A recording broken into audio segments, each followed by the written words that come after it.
Jarec medzi porastami vše baži traci na popularnosti i to tu kulturu všeriče može vidjeti z Pokotaru. Da kedy šatvu stimulovala industrija piva, ali od kedy veljim porastom 2017 roku ne pripoznali urožajak pivski, ali ho preruceli dostatkovoho i izbili cenu, odkupivača straceli dovirje parastoh i velji odstupeli od produkciji. Nigda menej som nemal jarcu jak toho roku. V ješení som pošal dajaki 9 holti. Dok po druhý roky som mal jarcu i prek 30 holti.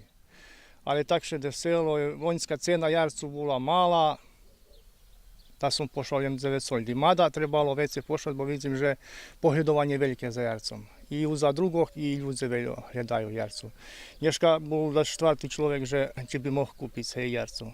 Toho roku bar skoro prišla tlačidba jarcu, jak po druhý rok i 2 týždne, napríklad, i košeli ľudze i ostatní za ňu majú.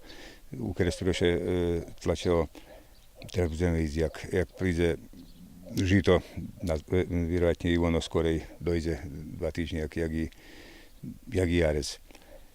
Uglavnom, u služnojem robíme i zadovoljni s prinosom, dobri i dobri odbitujući parametri pivski jarec.